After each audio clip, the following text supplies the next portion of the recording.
जो है तहजीब नहीं है।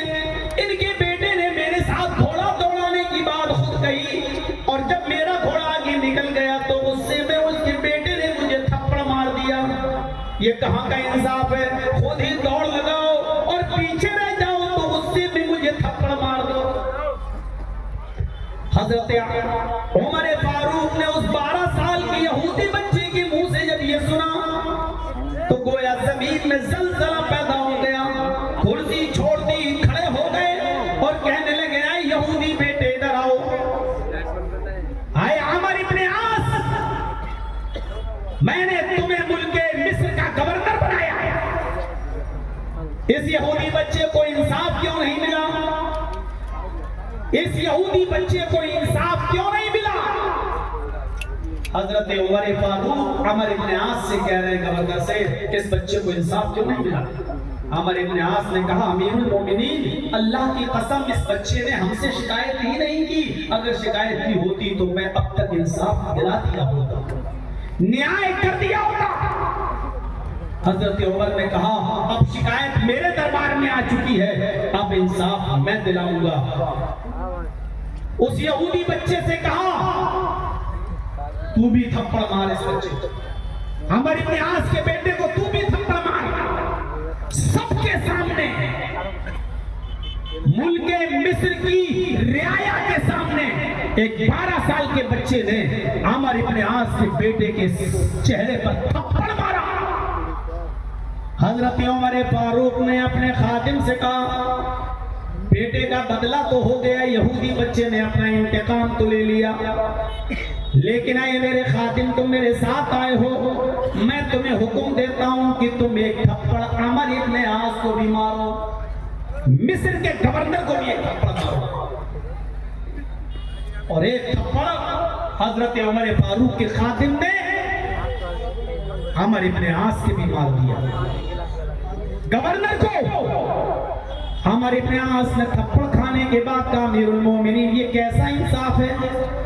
मेरे बेटे ने यहूदी बच्चे को थप्पड़ मारा, यहूदी बच्चे ने मेरे बच्चे को मार दिया, इंसाफ तो हो गया, मुझे थप्पड़ क्यों मारा गया? मेरा क्या कसूर है? हजरत उमर ने जहां जो कसूर बताया वो कसूर सुनिए क्या था। फरमाया, अमर इब्ने आस, तुम्हारा कसूर यह है कि तुमने अपने बेटे को सही तालीम नहीं दी, तुमने अपने बेटे को सही तरबियत नहीं दी। तुम्हारे बेटे ने इसलिए थप्पड़ मारा क्योंकि उसको ये मालूम था कि मेरा बाप मिस्र का गवर्नर है, मेरा कोई कुछ नहीं कर सकता। आज हमारे इस मुल्क के अंदर जितने लोग आज जो बाप जो घृणा और नफरत फैला रहे हैं, आज उनकी हिम्मत इसलिए बढ़ रही है मुसलमानों के खिलाफ, एक मखसूस तबके के खिलाफ जहर उगलते हैं, इसलिए कि उनको मालूम है कि मेरे सर पर किसका हाथ है और मेरे ऊपर कोई एक्शन नहीं लेगा। शर्जील इमाम वगैरह का हाल देख रहे हैं आप, 5 सालों से ज्यादा हो गए हैं।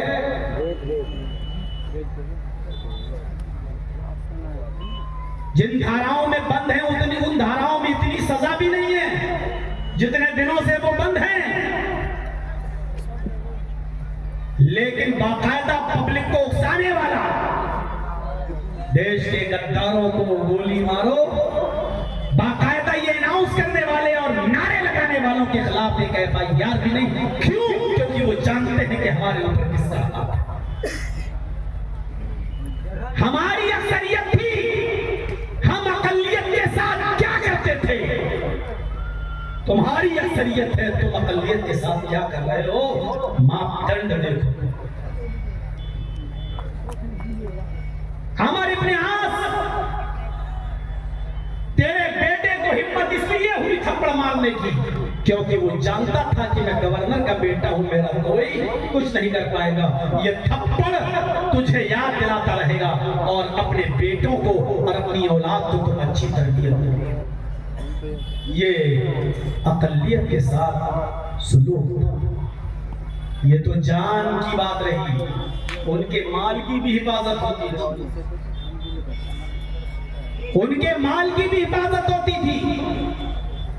एक बस्ती से हजरत उमर फारूक के सिपाही गुजर रहे हैं, रास्ते में खेत पड़ता है, उनको चक्कर लगाकर बहुत लंबा रास्ता तय करना पड़ रहा था।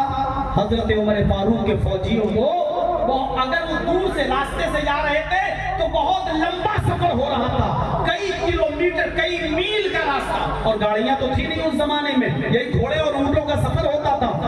उतना लंबा सफर करने से बेहतर है कि इस खेत से निकल जाए। खेत में फसल लगी हुई थी और खेत जिम्मियों के थे, यहूदियों के।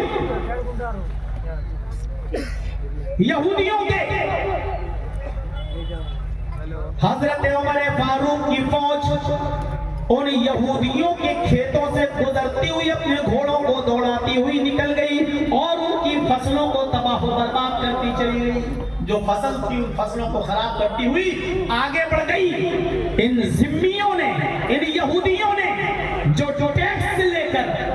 टैक्स देकर जिजिया देकर रहते थे, शिकायत पहुंचाई हजरत उमर फारूक के पास। आपके फौजी आम रास्ता छोड़कर, आपके फौजी हमारे खेतों से गुजर गए हैं और हमारी फसल बर्बाद कर गए हैं। अमीरुल मोमिनीन आइए और मुआयना कर लीजिए कि हमारी कितनी फसल बर्बाद हुई। हजरत उमर फारूक के कानों में जैसे ये शिकायत के अल्फाज पड़े, हजरत उमर फारूक ने घोड़ा दौड़ाया और दौड़ते हुए चले आए और उन यहूदियों की फसल देखने लगे। पूछा कि कौन निकला है यहाँ से? कहा आपके फौजी लोग यहाँ से नहीं गए, यहाँ से गए क्योंकि यहाँ से करीब का रास्ता था, 1 मील जाना था और यहाँ से घूमकर उनको 15-20 मील जाना था, इसलिए उन्होंने हमारे खेतों की फसलों को बर्बाद कर दिया। हजरत उमर फारूक रज़ियल्लाहु ताला अन्हु ने तखमीना लगाया कि सब हिसाब किताब जोड़कर मुझे बताओ कि तुम्हारा कितना नुकसान हुआ है। उन यहूदियों ने, उन जिम्मियों ने उसका हिसाब किताब जोड़ा और एक लेटर लिखकर हजरत उमर फारूक के पास पहुंचाया कि हम तमाम किसानों का, काश्तकारों का 10,000 दिरहम का नुकसान हुआ है। आप 10,000 दिरहम अगर हमें दे देंगे तो हम लोग आपस में बांट लेंगे, हम उस नुकसान की तलाफी कर लेंगे। लेटर हजरत उमर फारूक के पास पहुंचा। हजरत उमर फारूक ने फौरन देखा 10,000 दिरहम, बैतुल माल से 10,000 दिरहम निकलवाए और उसी वक्त उनको 10,000 दिरहम दिलवाए। बैतुल माल से उनकी मदद की, मुआवजे में कमी नहीं की। सरकारी गाड़ी से आपका बेटा एक्सीडेंट में मर जाए, गवर्नमेंट आपको आपकी मर्जी के मुताबिक मुआवजा नहीं देगी। ठीक है, मर गया, 1 लाख दे दो, 2 लाख दे दो, 5 लाख दे दो, मुआवजा खत्म। हजरत उमर फारूक ने, उन्होंने 10,000 दिरहम बताए, हजरत उमर ने 9,999 नहीं दिए, 10,000 दिरहम फौरन उनको बैतुल माल से निकाल के दे दिए। उनकी जान की भी हिफाजत हजरत उमर फारूक किया करते थे और उनके मालों की भी हिफाजत हजरत उमर फारूक रज़ियल्लाहु ताला अन्हु किया करते थे, अक़लियत के, अल्पसंख्यकों के साथ। हम कहाँ हैं? लेटेस्ट और नई तकरीर हमने आज आपके सामने छेड़ी है, ये बताने के लिए कि इस चीज को आम करो कि अक़लियत की जिम्मेदारी अक्सरियत पर हो। अक्सरियत पर हजरत उमर फारूक निकले, गश्त कर रहे हैं मदीने में। एक यहूदी बूढ़ा आदमी भीख मांग रहा है।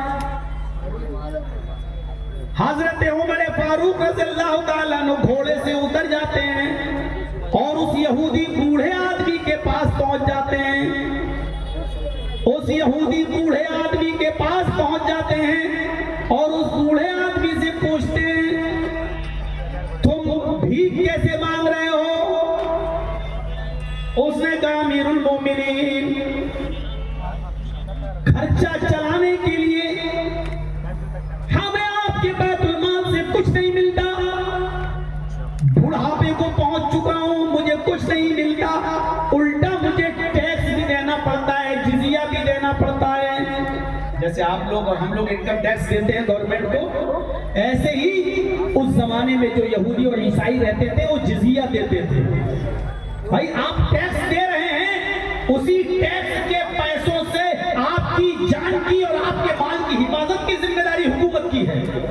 हम जो गवर्नमेंट को टैक्स देते हैं, गवर्नमेंट उसी टैक्स के पैसों से हमारी हिफाजत के इंतजाम करती है। तो यही मामला उधर भी था, ये जिजिया कहलाया जाता था। जिजिया अरबी में उसको यही कहा जाता है, जिजिया। तो मेरे भाइयों, वो बूढ़ा कहता है अमीरुल मोमिनीन मैं यहूदी हूँ और जिजिया देना पड़ता है मुझे, मदीने में रहना है तो टैक्स देना पड़ता है हमें, और फिर हमें अपना खर्चा भी तो निकालना है। मैं यहूदी हूँ, बैतुल माल से तो हमें कुछ मिलता नहीं है, राजकोष से फंड से तो हमें कुछ मिलता नहीं है। हजरत उमर फारूक ने उस बूढ़े को उठाया, उठो और मेरे घोड़े पर बैठ जाओ। हजरत उमर फारूक ने उसको अपने घोड़े पर बिठाकर अपने घर ले गए। पहले उसको खाना खिलाया, पानी पिलाया, और फिर बैतुल माल के कैशियर को, खजांची को, ट्रेजरी को बुलाया, और बुलाने के बाद कहा कि सुनो, ये जब तक जवान था इससे हम टैक्स लेते थे, ये जब तक जवान था हम इससे टैक्स लेते थे और ये हमें टैक्स देता था। अब ये टैक्स देने की पोजीशन में नहीं, बूढ़ा हो चुका है, तो अब हमारी जिम्मेदारी है कि इसका ख्याल रखा जाए। जब तक ये जवान था इसने हमें टैक्स दिया, लेकिन अब बेचारा बूढ़ा हो चुका है, तो अब हमारी जिम्मेदारी है कि हम इसका ख्याल रखें। आज के बाद इससे जिजिया नहीं लिया जाएगा, आज के बाद इससे टैक्स नहीं लिया जाएगा। और इस बूढ़े के ऊपर अंदाजा लगाओ एक महीने में कितना खर्च पड़ता होगा खाने पीने का। इस बूढ़े के घर में पूरे महीने का राशन पहुंचाना ये बैतुल माल के कैशियर की जिम्मेदारी है। ये बूढ़ा भीख नहीं मांगेगा, आज के बाद बैतुल माल से इसको राशन मिलेगा, खाना पानी बैतुल माल से दिया जाएगा। जिजिया भी माफ किया, टैक्स भी माफ किया, और उस बूढ़े का जब तक वो जिंदा रहा उसके पूरे खर्चे की जिम्मेदारी हजरत उमर फारूक ने उठाई। ये था अल्पसंख्यकों के साथ हजरत उमर फारूक का अदल और इंसाफ। इसी भारत की सरजमीन पर हूं, इसी बिहार की सरजमीन पर बोल रहा हूं। महात्मा गांधी जी ने अपनी मशहूर किताब सत्य और अहिंसा के अंदर हजरत उमर फारूक का इसीलिए नाम लिया। महात्मा गांधी जी ने कहा है, अगर देश में अमन, सुकून और शांति देना चाहते हो तो हजरत उमर फारूक जैसा न्याय, हजरत उमर फारूक जैसा इंसाफ इस देश के अंदर कायम करना होगा, तभी इस देश में अमन और शांति और सुकून फैल सकता है। महात्मा गांधी जी ने नाम भी लिया तो हजरत उमर फारूक का नाम लिया। नहीं देखते थे कि कौन क्या है, सिपाही है एक हजरत उमर फारूक का, और एक यहूदी के बाग में घुस गया गार्डन में, उसको भूख लगी थी, अंगूर तोड़ के खाने लगा, अंगूर तोड़ के खाने लगा। उस सिपाही ने, उस यहूदी ने हजरत उमर से कहा कि आपका एक सिपाही मेरे बाग में मेरी परमिशन के बगैर घुस गया और उसने मेरे बाग से अंगूर तोड़े और खाने लगा।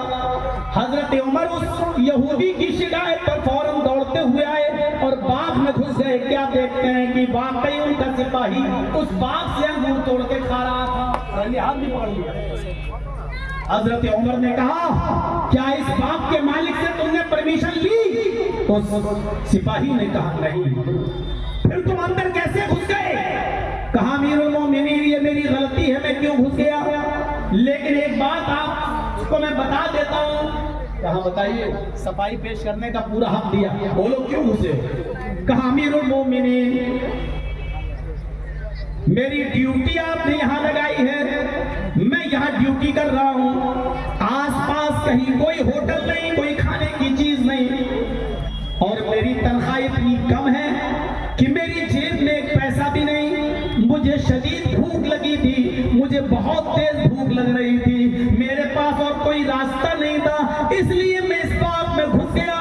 भूख की शिद्दत की वजह से मेरे पेट के दोनों किनारे चिपके जा रहे हैं। अमीरुल मोमिनीन मैंने कोई चोरी नहीं की, मैंने कोई डाका नहीं डाला, हाँ मैंने इसे इजाजत नहीं ली और दिन के उजाले में मैंने अंगूर तोड़ा और खाने लगा। अमीरुल मोमिनीन भूख की शिद्दत की वजह से मैंने ऐसा दिया था। अब चाहे ये मेरी गलती मान लो, चाहे मेरी मजबूरी मान लो, हाँ मुझे भूख ने मजबूर कर दिया इसके अंगूर तोड़कर खाने के लिए। हजरत उमर फारूक ने कहा तुम्हारी जेब में कुछ हो तो इस यहूदी को उसका मुआवजा दो, इस अंगूर का जो तुमने तोड़ा है उसका मुआवजा दो। कहने लगा अमीरुल मोमिनीन मेरी जेब में कुछ नहीं है, आपकी अदालत से, आपके दरबार से मुझे इतनी सैलरी नहीं मिलती है, पूरे महीने तो घर का खर्च चलता नहीं, मैं इसको कहां से दूं। हजरत उमर फारूक ने कहा ठीक है, फिर इस यहूदी को जिसका ये बाग है उसको इन अंगूरों का मुआवजा बैतुल माल से दिया जाएगा। हजरत उमर फारूक ने बैतुल माल के कैशियर को हुक्म दिया उस यहूदी को, वो एक अंगूर का खोशा तोड़ा था, एक गुच्छा, बस उसकी कीमत उसको दो, लेकिन उसको दिया। यहूदी ने नहीं लेना चाहा। हजरत उमर ने कहा जब शिकायत कर दी तो मुआवजा तुम्हें लेना पड़ेगा। मुआवजा उसको दिलाया, जितना भी मुआवजा बनता, एक गुच्छे अंगूर का हजरत उमर ने उसको बैतुल माल से दिया। हमारे जिन घरों पर बुलडोजर चले हुए हैं, क्या है कोई ऐसी अदालत जो ये फैसला कर सके कि इन बुलडोजर चले हुए मकानों को दोबारा से बनाया जाए और असरे नौ दोबारा तामीर किया जाए? क्या है कोई जो हमारे इन जले हुए गिरे हुए घरों और मकानों पर चले हुए बुलडोजरों पर दोबारा घरों मकान तामीर करके हमें मुआवजा दे? है कहीं ऐसा इंसाफ मिलेगा, ऐसा अदल? मेरे भाइयों इसकी उम्मीद भी मत रखिएगा, इसकी कल्पना भी मत कीजिएगा आज के जमाने में। मैं जानता हूं कि ऐसा होगा नहीं। जर्जी साहब आप ये क्या बोल रहे हैं? मैं जानता हूं होगा नहीं। मैं तो आईना दिखा रहा हूं कि जब हम अक्सरियत में थे तो हम अकलियत के साथ कितना अच्छा सलूक करते थे, और तुम अक्सरियत में हो तो हमारे साथ क्या कर रहे हो? ये एक आईना दिखा रहे हैं। शायद कि किसी के समझ में आ जाए मेरी बात, शायद कि तेरे दिल में उतर जाए मेरी बात। ये हमारी अक्सरियत की जो अकलियत के साथ इंसाफ है, कोई जिम्मेदारी निभा सकता हो वैसे? बैतुल माल से 2 ऊंट भाग गए, और दिलचस्प वाकया, जबरदस्त वाकया। कह रहे थे कस्बे माश में बोलो बर्दाश्त कर पाएंगे? अभी कस्बे माश पर पूरा हक के साथ अगर बोल दूं तो चंदा भी आपका नहीं होगा, और अगर शरायत बयान कर दूं माले हलाल के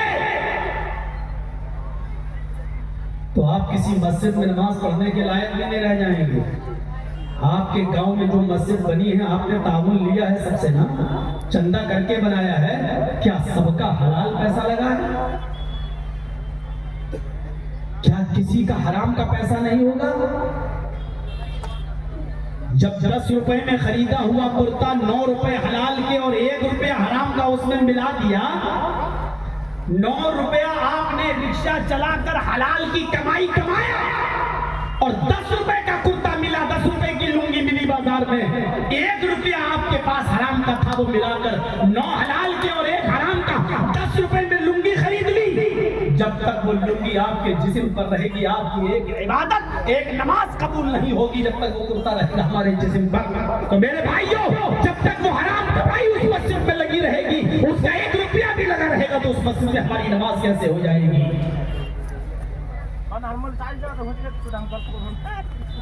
सब जो आपके कब्रिस्तान में चंदा दे रहे हैं सब माले हलाल का ही दे रहे हैं, कोई हराम का नहीं दे रहा होगा, फिर तो आप मुर्दों को दफना नहीं छोड़ देंगे। मौजू दो तो सोच समझ के दो कि किस पर गिरेगा, और गिरेगा तो इस पर फर्क तो नहीं पड़ जाएगा चंदे पर। कस्बे माश और हमारी और अभी तो बेअतदालियों में गए नहीं है, बेअतदालियों में जाएंगे तो मेरे भाइयों क्या क्या तरीके हमने आज माले हराम के अपना रखे हैं, माले हराम के, जिसको कुरान ने कहा या अय्युहल्लज़ीना आमनू ला ताकुलू अम्वालकुम बैनकुम बिल बातिल। ऐ मुसलमानों, तुम आपस में एक दूसरे का माल बातिल तरीके से मत खाओ। इस्लाम ने ये नहीं कहा ना बातिल तरीके से का, बातिल तरीके से मत खाओ, यानी कोई भी गलत तरीका नहीं अपना सकते हो। जर्जीत साहब के पास एक मोबाइल है, और मान लीजिए एक मोबाइल है और हमारा खराब हो गया है, ये किसी को दिया, भाई साहब मैकेनिक को, ये लीजिए मोबाइल है हमारा, जरा सवाल ये तो देखिए, अब जर्जी साहब मोबाइल संभालने वाले हैं, मैकेनिक है, उनको मालूम है कि बहुत महंगा सेट है। अरे हम बता नहीं रहे हैं, तो आप लोग जानते होंगे कौन सा है। कसम खुदा की मुझे चलाना ही नहीं आता है, अल्लाह की कसम। पहली बार इसको लिया है, लिया क्या किसी ने गिफ्ट दे दिया है। अब हम अगली मर्तबा जब आएंगे तो उसको छोड़ देंगे, क्योंकि हमें चलाना ही नहीं आ रहा है। और इससे अच्छा ये मोबाइल मेरा बेटा चला लेता है, छोटा सा 8-9 साल का। मेरा बच्चा को बेहतरीन अंदाज से चला लेता, हमें आ ही नहीं आए तो चलाना। बार बार हम लोग बार कह रहे हैं कि कौन सा लोग कैसे इस्तेमाल कर लेते हैं इसको। तो अब हमने जड्डी साहब ने देखा बड़ा महंगा मोबाइल है, हाँ साहब, और मालूम है 1000 रुपए में संभल जाएगा, इसमें एक चीज डाल देंगे 1000 रुपए में ये बन जाएगा। जड्डी साहब ने कहा नहीं साहब, इसमें तो ये चीज खराब हो गई है, कम से कम 15,000 रुपए पड़ेंगे। अब 15,000 से तुम सौदा करते हुए आओगे, 10,000 रुपए तो आओगे। 1000 में सही हो रहा है, 15,000 मांगे, और वो भी कसमें खा कर, अल्लाह की कसम तुम्हारे लिए इतना है भैया, तुम्हारे लिए इतनी रियायत है, वरना 20,000 लगा। मामला बनते बनते 10,000 का टन हो गया। ठीक है, आपने 10,000 ले लिया, 1,000 का सामान डाल के आपने उसको दे दिया। आप समझ रहे हैं कि हमने मेहनत की है, ये तरीका भी माले हराम जमाने का है, क्योंकि आपने उसको धोखे में रखा। आपने कहा, आप उससे अगर ये कहते कि सामान तो 1,000 का पड़ेगा, लेकिन मैं आपसे 15,000 लूंगा, कोई गलत नहीं था। लेकिन आपने कहा कि बहुत महंगा मोबाइल है, सामान भी महंगा आएगा, और इसमें 15,000 रुपए का खर्चा पड़ेगा, और टालते टालते 10,000 पे, और आप उससे कह रहे हैं कि नहीं साहब 1,500 भी, हमारे भी तो बीवी बच्चे हैं साहब, इतना भी नहीं बचेगा तो क्या बचेगा। आप इस तरीके से अगर आपने पैसा कमाया, और ये हराम है। अब आपने जो 10,000 लिया है, इसमें 1,000 लागत और 500 या 1,000 रुपए आपकी मेहनताना, ये 2,000 तक तो ठीक है। अब 8,000 रुपए जो आपने लिए हैं वो नाजायज है आपके लिए, वो हराम है। अब आप आए जयनगर के जलसे में, आपने उसी 8,000 में से 1,000 रुपए कब्रिस्तान को चंदा दिया। मौलाना साहब वही बोलो जो बोल रहे थे, ये छोड़ दो कसते, नहीं तो फिर आप जिससे चंदा लेंगे वो चंदा भी नहीं देगा। वही मैंने कहा था कि आप बर्दाश्त कर पाएंगे। ये तो वहां लोग मौजूद हैं जहां जिनको चंदा ना करना हो, और जिनको चंदा करना है तो मेरे भाइयों बहुत अजीब मामलात हैं, बहुत बड़े बड़े मामलात हैं। हजरत उमर इब्ने अब्दुल अजीज से अपनी बीवी को दूध का प्याला नहीं पीने दिया। उमर इब्ने अब्दुल अजीज का जब जमाना था, उनकी बीवी हामिला थी, पेट में बच्चा था, 4 दिन से खाना नहीं खाया था। बैतुल माल से अपनी नौकरानी को भेजा, खातिमा को जाओ दूध ले आओ। वो दूध लेके आई, कहा दे दो, जब तुम उधार दे दो 1 प्याला दूध, जब हमें तनख्वाह मिलेगी तो हम 1 प्याला दूध तुम्हें वापस कर देंगे। चूंकि वो सारे मुसलमानों की अमानत थी, सारे मुसलमानों का जब तक मशवरा नहीं हो जाता तब तक उसमें से कुछ दे नहीं सकते थे कोई भी। लेकिन कैशियर ने दे दिया, खजांची ने दे दिया कि लो, उमर इब्ने अब्दुल अजीज की अमीरुल मोमिनीन की बीवी है, और पेट में बच्चा है, और 4 दिन से कुछ नहीं खाया, अगर कुछ दिन और भूखी रह गई तो बच्चा पेट में मर जाएगा। दे दिया दूध। रात के अंधेरे में उनकी खादिमा, उनकी बांदी दूध का प्याला लेकर आ रही है। उमर इब्ने अब्दुल अजीज तहज्जुद के लिए उठे हुए हैं, क्या देखते हैं कि दरवाजे से कोई आ रहा है। उन्होंने गौर से देखा तो उनकी बांदी, उनकी नौकरानी, उनकी खादिमा, उनकी लौंडी। पूछा चादर में क्या छिपाई हुई हो। उसने चादर हटाया, कहा ये दूध का प्याला है। कहां से लेके आ रही हो? कहा बैतुल माल से ला रही हो। किसके लिए लेकर आ रही हो? कहा आपकी बीवी के लिए, अपनी मालिकन के लिए। 4 दिन से उन्होंने कुछ नहीं खाया। आपको अभी तनख्वाह मिलने में देर लगेगी, 2-4 दिन लगेंगे। 2-4 दिन अगर वो भूखी रह गई तो उनका क्या हाल होगा। पेट में बच्चा है, हमल साबित हो जाएगा। जब माँ कुछ खाएगी नहीं तो बेटे की परवरिश कैसे होगी। जब माँ भूखी रहेगी तो बच्चे की नशोनुमा पेट में कैसे होगी। ये कहते हुए उसने दूध अपनी मालिकन को दे दिया। उमर इब्ने अब्दुल अजीज ने अपनी बीवी के हाथ से वो दूध का प्याला छीन लिया। फरमाया मेरी बीवी, ये मेरी मिल्कियत नहीं है, ये सारे मुसलमानों की मिल्कियत है। जब तक सारे मुसलमान मीटिंग करके मशवरा करके मुझे इजाजत नहीं देंगे तब तक ये दूध तुम्हारे लिए जाए शौहर, पेट का बच्चा है, आपकी अमानत मेरे पेट में पल रही है, अगर मैं 1-2 दिन भी भूखी रह गई तो बच्चा पेट में मर जाएगा, आपकी अमानत मेरे पेट में मर जाएगी, इस बच्चे की जिंदगी के लिए एक प्याला दूध पी लेने दीजिए, बैतुल माल से जब तनख्वाह मिलेगी हम एक प्याला दूध वहां पहुंचा देंगे। उमर इब्न अब्दुल अजीज ने दूध का प्याला इस छीनते हुए कान में, आए मेरी बीवी तुम्हें एक बूंद भी, एक कतरा भी पीने की इजाजत नहीं। फरमाया जब उस दूध के प्याले को लेकर दरवाजे की तरफ बढ़ने लगे और बैतुल माल की तरफ जाने लगे तो बीवी पीछे से दामन पकड़ के कहती है, मेरे प्यारे शौहर इस बच्चे के खातिर दे दो, ये बच्चा भूखा मर जाएगा और पेट में जो आपकी अमानत पल रही है वो खत्म हो जाएगी। उमर इब्न अब्दुल अजीज ने जो जवाब दिया वो तारीख की किताबों में, तारीख खतीब बगदादी जैसी किताबों में लिखा हुआ है कि उमर इब्न अब्दुल अजीज ने जवाब दिया, आए मेरी बीवी मेरे पेट, अपने पेट के इस बच्चे से कह दो, अपने पेट के इस बच्चे से कह दो, एक प्याला दूध हराम का, माले हराम का एक प्याला दूध पीकर अगर तेरी जिंदगी बच रही है तो मुझे यानी तेरे बाप को तेरी जिंदगी नहीं चाहिए। मेरी बीवी अगर ये बेटा मरता है तो मर जाने दो, पेट का बच्चा जाए होता है तो हो जाने दो, मुझे अपने बच्चे की मौत गवारा है, लेकिन मुसलमानों की अमानत में खयानत करके माले हराम का एक प्याला दूध पिलाना गवारा नहीं है। इस वाक़े की रोशनी में हम और आप सब अपने गरीबानों में झांकें और देखें किसके पास कैसी कमाई है। चाय वाले बीच में काहे घुस रहे हैं भाई,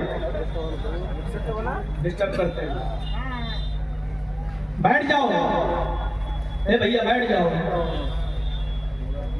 वहां देखो खड़े हुए हैं लोग पीछे, अब आपके पीछे लोग जो है उनको कैसे दिखेगा, बैठ जाइए आप लोग। ये था और माफ करिएगा मौजूद आपका दिया हुआ है, हम नहीं चाहते थे कि इस पर, अब जहन में था तो कह दिया। ये था उमर इब्न अब्दुल अजीज का तकवा, अपनी बीवी को दूध का प्याला नहीं पीने दिया और अल्लाह ताला ने इस तकवे की बरकत से उनके पेट के बच्चे को जिंदा रखा। और ऐसा कौन होगा, यही अमीरुल मोमिनीन है, यही अमीरुल मोमिनीन उमर इब्न अब्दुल अजीज। कल ईद है, सुन रहे हैं, कल ईद, आज चांद हो चुका है। बीवी कह रही है, मेरे शौहर कल आप कौन से कपड़े पहनकर नमाज पढ़ाने जाएंगे? अमीरुल मोमिनीन कौन से कपड़े पहनकर नमाज पढ़ाने जाएंगे? कहा कि बीवी कोई धुला हुआ कपड़ा होगा। कहा हाँ, नया कपड़ा नहीं है। कहा कोई बात नहीं। शौहर ने बीवी से पूछा, बीवी तुम कौन सा कपड़ा पहनोगी? कहने लगी मैं भी धुला हुआ कपड़ा पहन लूंगी, नया कपड़ा मेरे पास भी नहीं है। फिर बीवी ने कहा, मेरे शौहर प्यार से, मेरे शौहर हम पुराने पहन लेंगे कपड़े, आप पुराने पहन लेंगे कपड़े, लेकिन हमारा एक बच्चा है, कम से कम उसके लिए तो नए कपड़े का इंतजाम कर दो। कल पड़ोस के बच्चे नए कपड़े पहनकर ईदगाह जाएंगे, हमारा बच्चा पुराने कपड़े पहनकर जाएगा। वो जिद कर चुका है, मुझे नए कपड़े चाहिए, मैं अपने बच्चे के लिए नए कपड़े का इंतजाम कैसे करूँ? उमर इब्न अब्दुल अजीज ने कहा, मेरी बीवी बैतुल माल से तनख्वाह मिलने में अभी 3-4 दिन बाकी है, मैं कैसे नए कपड़े का इंतजाम करूँ? मैं भी चाहता हूँ कि मेरा बच्चा नया कपड़ा पहने, लेकिन मैं कहाँ से लाऊं? बीवी ने कहा, एक मशवरा मैं देता हूँ, एक मशवरा मैं देती हूँ। कहा क्या? कहा ऐसा करिए, अभी किसी कासिद को किसी दूध को भेजिए और बैतुल माल के कैशियर से कह दीजिए 1 महीने की तनख्वाह हमें एडवांस दे दो, जो तुम्हें अगले महीने देना है 3-4, वो 1 महीने की तनख्वाह मुझे एडवांस दे दो, अगले महीने काट लेना, अगले महीने मत देना, 1 महीने की तनख्वाह एडवांस ले लो। अरे 4-5 दिन ही तो रह गए महीना होने में, आप 4-5 दिन पहले ले लो, उसके बाद मत लेना। उमर इब्न अब्दुल अजीज ने कहा बीवी मशवरा तो तुम ठीक ही दे रही हो, जो तनख्वाह मुझे 5 दिन के बाद मिलनी है वो हम आज ही ले लेते हैं, 5 दिन के बाद नहीं लेंगे। उमर इब्न अब्दुल अजीज ने लेटर लिखा और एक कासिद को, एक दूत को भेजा जिसने बैतुल माल के खजांची के नाम लेटर लिखा हुआ था, मेरी तनख्वाह 5 दिन पहले मुझे एडवांस दे दो, मेरे बच्चे के पास नए कपड़े नहीं है, कल ईद का दिन है, ईद का खर्चा है, इसलिए मैं 5 दिन